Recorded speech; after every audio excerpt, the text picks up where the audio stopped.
Halo Sobat Prestasi, gimana nih? Kalian masih pada semangat gak? Tentunya masih dong, apalagi untuk para peserta Sobat Prestasi di rumah yang ingin mengikuti KSNK bidang geografi.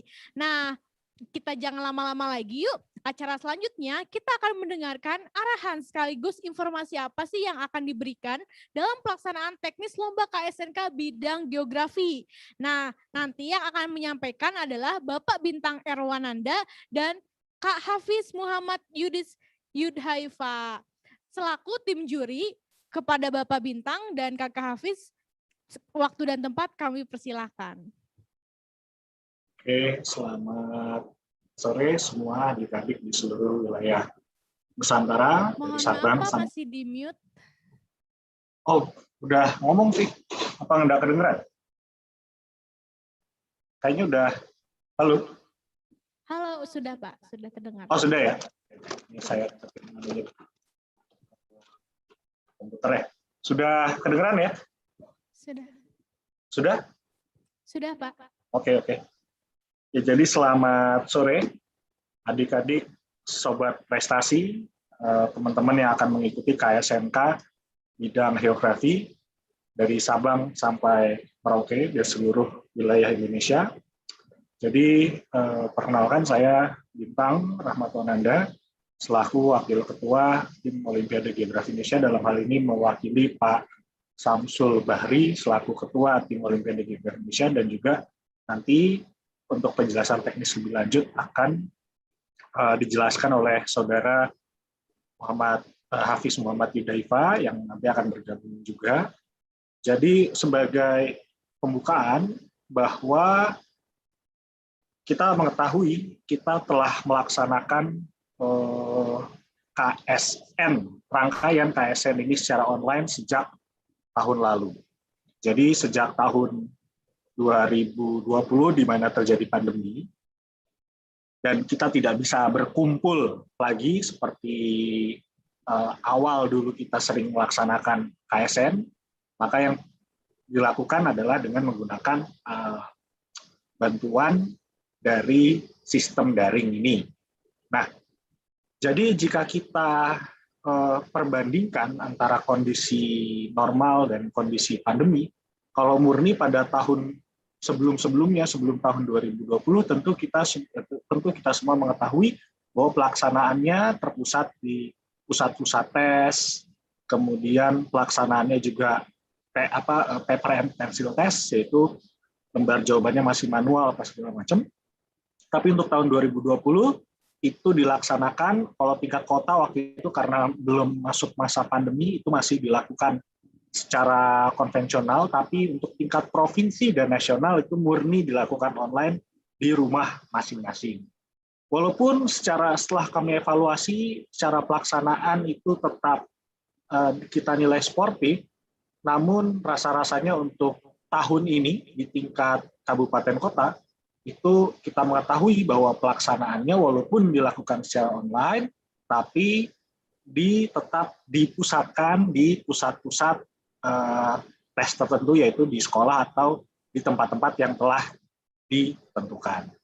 Nah, justru tapi dengan pelaksanaan yang seperti saat ini, tantangan terhadap metode pelaksanaannya agar kecurangan dalam ujian itu dapat kita minimalisasi, jadi bisa kita minimalisasi untuk potensi-potensi kecurangan, walaupun kita sama sekali tidak mendapatkan laporan negatif yang signifikan dari tahun lalu, tapi kita terus berupaya untuk menyempurnakan sistem yang telah ada.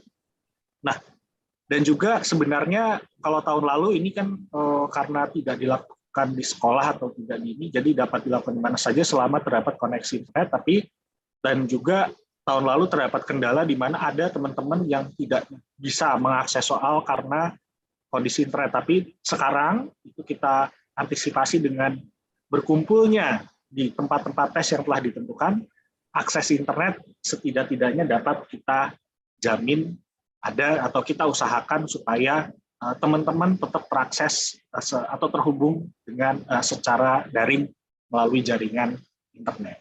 Nah, jadi sebagai gambaran, sebetulnya tentu teman-teman sudah mengetahui juga bahwa apa yang kita lakukan sekarang itu adalah dalam rangka untuk menyeleksi peserta IGO, International Geography Olympiad, yang akan kita laksanakan tahun depannya. Jadi seleksinya sekarang, tahun 2021, nah ini akan dipersiapkan untuk IGO tahun 2022. Nah, tahun 2022 IGO-nya di mana? Yaitu adalah di Paris, di Prancis. Nah, ini merupakan sebetulnya kesempatan yang luar biasa bagi teman-teman jika memang bertekad untuk bisa mencapai prestasi tertinggi, yaitu dapat mewakili Indonesia di ajang IGO, yaitu sampai di level internasional, yaitu mewakili Indonesia untuk di Paris sana. Dan syukur alhamdulillah jika bisa memperoleh ulang medali, itu tentu akan menjadi suatu kebanggaan tersendiri bagi kita semua, bagi baik adik-adik sendiri maupun bangsa Indonesia secara keseluruhannya.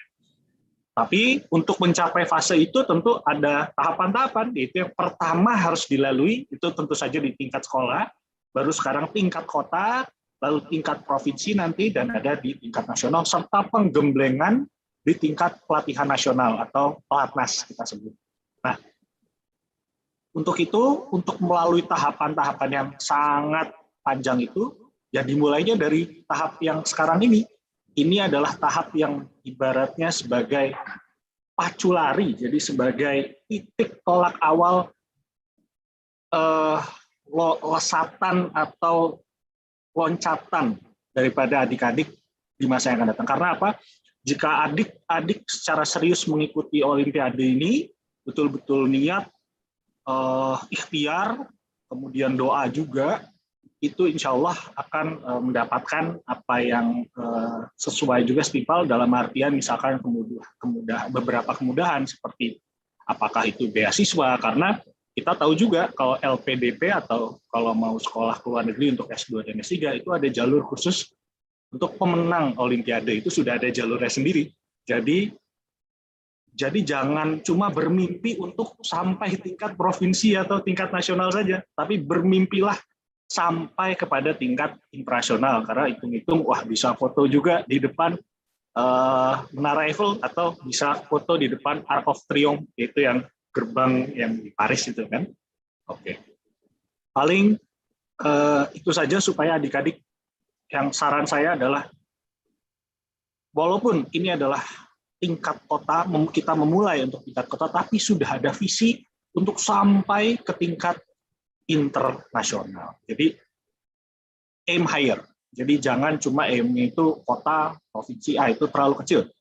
Aim-lah sampai tingkatan tertinggi lagi. Karena ada kata-kata daripada presiden pertama kita, yaitu Bung Karno, yang menyatakan, jika bermimpilah setinggi langit, karena kalau jatuh, kamu akan terjatuh di antara bintang-bintang. Demikian mungkin yang pembukaan yang dapat saya sampaikan. Selanjutnya mungkin bisa dilanjutkan oleh Mas Yudhaifa. Oke, baik. Terima kasih Bapak Bintang. Selanjutnya boleh dilanjutkan oleh Bapak Hafiz. Silahkan. Mbak Jeng, saya izin buka masker ya. Oh ya, boleh.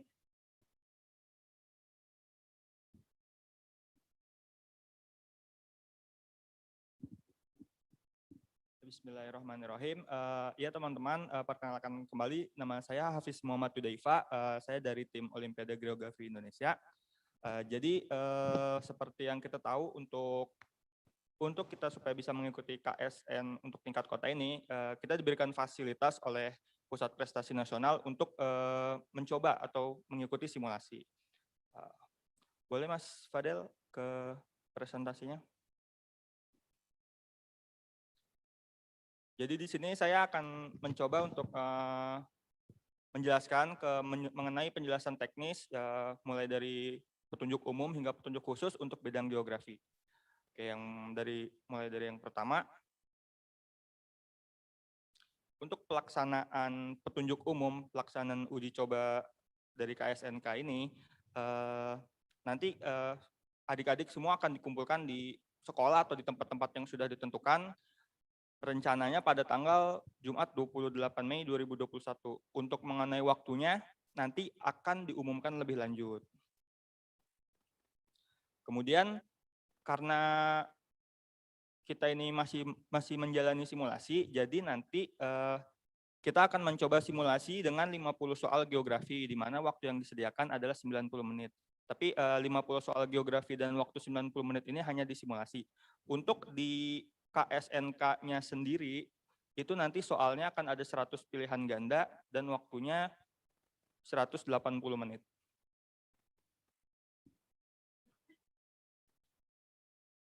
Kemudian untuk petunjuk khusus dari bidang geografi itu sendiri. Jadi gini, karena di bidang geografi ini adik-adik harus memperhatikan bahwa kita menggunakan soal pilihan berganda. Nah, ada poin yang harus diperhatikan, yaitu sistem penilaian dari bidang geografi ini menggunakan sistem nilai minus. Jadi kalau misalnya adik-adik benar akan mendapatkan nilai +3, kalau misalnya tidak dijawab mendapatkan nilai 0, dan kalau misalnya dijawab salah akan mendapatkan nilai -1. Kemudian untuk yang poin nomor 4, ketika adik-adik mulai membuka soalnya nanti, kan karena kita akan ada sistem penilaian minus, jadi diharapkan harus berhati-hati ketika akan menjawab soal. Karena sistem dari untuk sistem tes di KSNK ini, ketika kita sudah memilih jawaban itu tidak dapat dihapus. Jadi misalkan gini, kita lagi ngerjain soal nomor 3, terus kita ngejawab nih B gitu misalnya. Nah, kalau misalnya udah menjawab, itu tuh tidak bisa diganti menjadi tidak menjawab. Hanya bisa diganti menjadi jawaban lain. Misalnya awalnya jawabannya B, diganti menjadi jawabannya C. Tapi tidak bisa jadi tidak dijawab. Nah, itu hal yang harus diperhatikan terutama untuk mengenai sistem dari tes kali ini. Kemudian di sistem untuk ujian kali ini ada fitur namanya menu ragu-ragu. Jadi fitur menu ragu-ragu ini bisa digunakan untuk memberikan catatan soal-soal mana saja yang adik-adik ingin menjawab tapi masih ragu-ragu. Jadi bisa menandai soal ibaratnya seperti itu. Jadi supaya tidak menjawab duluan, kalau misalnya menjawab bisa jadi salah, jadi bisa ditandai dengan tanda ragu-ragu. Kemudian nanti juga di dalam sistem akan ada akses untuk menu daftar soal. Jadi adik-adik bisa melihat dari 100 soal itu, soal mana yang sudah dikerjakan, soal mana yang belum dikerjakan, soal mana yang masih ragu-ragu, sehingga bisa memudahkan untuk melakukan pengecekan jawaban kembali sebelum dilakukan pengumpulan jawaban. Kemudian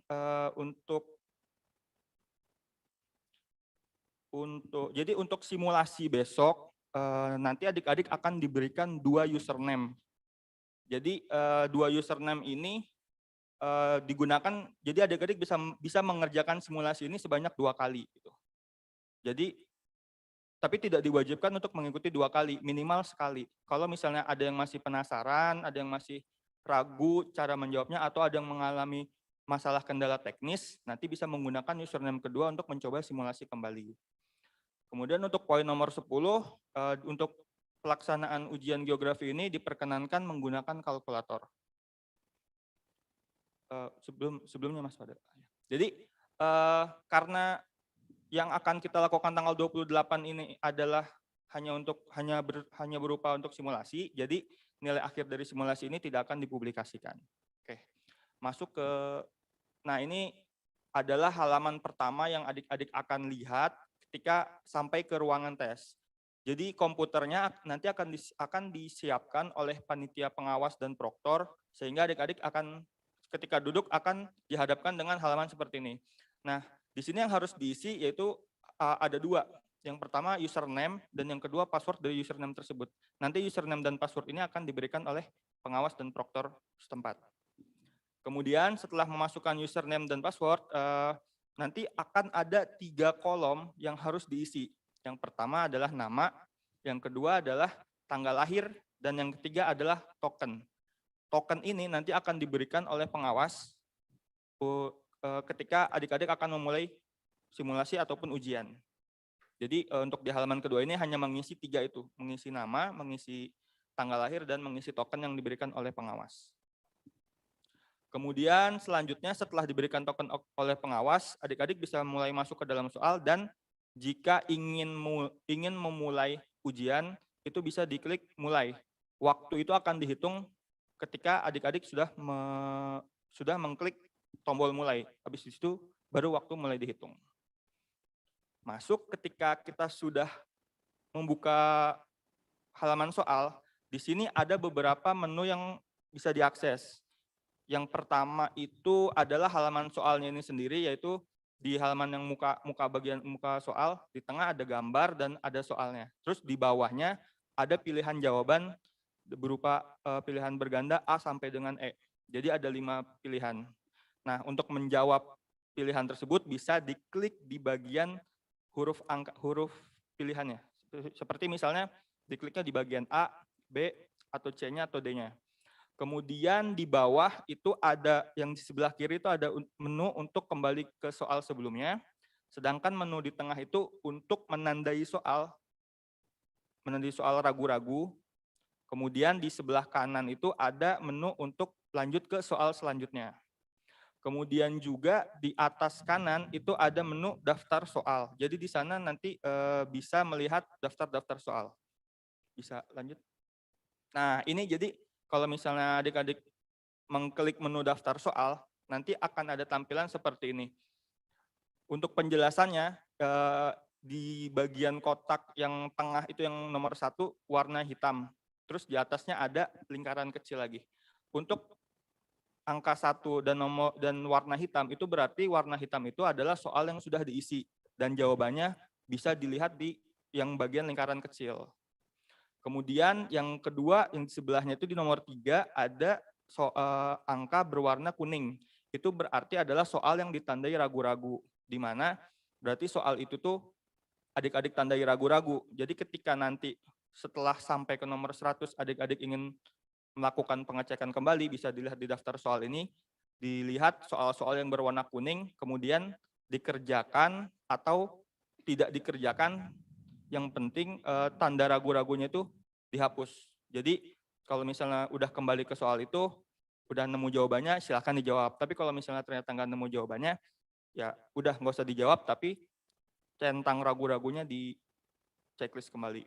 Kemudian itu untuk yang nomor 4 itu kan soalnya berwarna putih. Berarti itu adalah soal yang tidak dikerjakan. Misalnya ketemu soal yang susah dan tidak mau mengambil resiko untuk menjawab, bisa ditinggalkan sehingga dia tidak usah dijawab, tidak ada risiko nilai negatif. Kemudian kalau untuk soal yang berwarna biru nomor 5 berarti itu adalah soal yang sedang dibuka saat ini. Oke, lanjut. Kemudian ini adalah halaman terakhir atau soal nomor terakhir, nomor 100 ya. Oh, soal nomor 50. Jadi kan simulasi nanti soalnya akan ada 50. Jadi nanti di halaman soal ke-50 itu di bawah kanan yang tanda soal selanjutnya itu akan berubah menjadi tanda selesai. Kalau misalnya adik-adik udah selesai dan sudah yakin dengan jawabannya, bisa diklik tombol selesai tersebut. Kemudian habis diklik tombol selesai tersebut, nanti akan ada 2 kali konfirmasi. Nah, jadi akan diberikan 2 kali pop-up konfirmasi, bisa dipilih untuk bagian tombol yang hijau. Kalau misalnya sudah yakin. Kemudian setelah kita mengkonfirmasi, nanti akan ada konfirmasi untuk mengumpulkan. Jadi sampai saat ini, kalau misalnya adik-adik belum siap mengumpulkan, bisa kembali ke halaman soal. Tapi kalau misalnya udah yakin pengen mengumpulkan, bisa lanjut ke pengumpulan soal. Seperti itu. Oke, ini ada sedikit quotes. Yaitu adalah seringkali kita itu memberikan anak-anak kita itu tugas untuk menghafal jawaban, bukan untuk mencari jawaban atau menyelesaikan masalah. Jadi diharapkan dengan adanya kompetisi ini itu melatih adik-adik semua untuk melakukan problem solving. Jadi untuk meningkatkan kemampuan untuk menyelesaikan masalah. Ya, sekian untuk penjelasan penjabaran teknisnya, saya kembalikan ke Mbak Ajeng.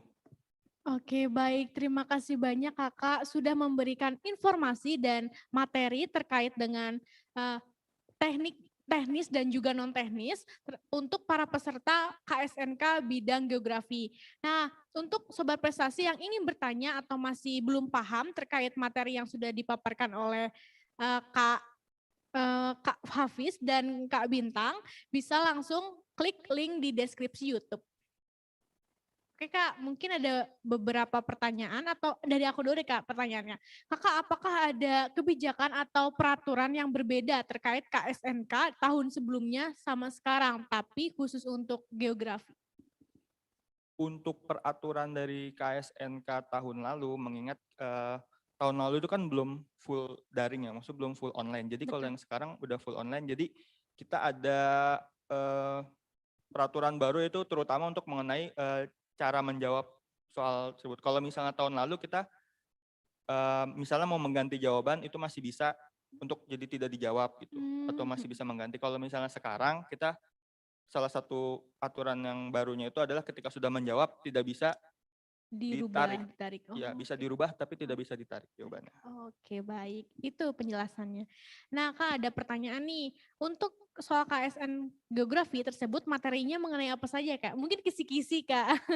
Iya, kisi-kisi. Untuk kisi-kisi kita masih sama seperti tahun-tahun sebelumnya, itu mengacu untuk kisi-kisi untuk IGO, untuk International Geographic Olympiad. Namun yang perlu mungkin ada tambahan untuk tahun ini kan karena kita kenalnya itu adalah 12 bidang geografi untuk IGO. Untuk tahun ini kita ada tambahan tentang map skills dan analisis skills. Jadi map skills. mengenai kemampuan untuk membaca peta dan menganalisa data. Oke, baik. Kak, ada pertanyaan lagi. Apakah soalnya mengedepankan sistem HOTS, higher thinking ya, order thinking skills? Ya, jadi untuk boleh ini nggak? Boleh nambahkan? Soal mengenai HOTS mungkin Mas Bintang? Oh, iya. Jadi sebenarnya gini, kalau untuk tingkat kota, betul memang kita sudah cobakan untuk HOTS, cuman kalau tingkat kota mungkin masih relatif lebih mudah ketimbang nanti tingkat provinsi. Mungkin kita akan coba betul-betul HOTS yang serius itu di tingkat provinsi. Tapi untuk di tingkat kota itu kita masih coba untuk masih HOTS yang nggak terlalu tajam. Jadi masih relatif gampang. Insya Allah gampang. Secara general ya Kak ya? Ya, insya Allah gampang. Kalau belajar. Pertanyaan selanjutnya nih, apakah soal KSNK Geografi nanti ada mengandung soal hitungan Kak? Atau berapa persen hitungannya? Oh, ada soal-soal hitungan, beberapa soal tadi kan sudah disebutkan juga sama Mas Yudhaifa terkait map dan analisis data. Nah, itu ada hitungan-hitungan di situ. Semangat. Hitungan-hitungan terkait perpetaan terutama. Oke, perpetaan ya. Yeah. Oke, mungkin untuk sobat prestasi yang tidak ada pertanyaan lagi atau sudah cukup paham saya di sini, atau kalau misalkan ada pertanyaan masih bingung, bisa langsung chat di Instagramnya Puspesnas. Oke. Nah, mungkin Kak untuk closing statement untuk Kak Bintang dan Kak Hafiz, boleh nggak nih kasih tips dan trik atau motivasi untuk sobat prestasi yang ingin mengikuti KSNK bidang geografi Kak? Silakan. Oh. Jadi Kak Bintang dulu atau Kak Hafiz dulu? Oh, Kak Bintang dulu, boleh Kak Bintang. Siap. Jadi ini kan tahun 2021 ya. Maksudnya ini memperingati juga 10 tahun yang lalu saya ikut OSN dulu, namanya kan OSN ya, Olimpiade Sains Nasional.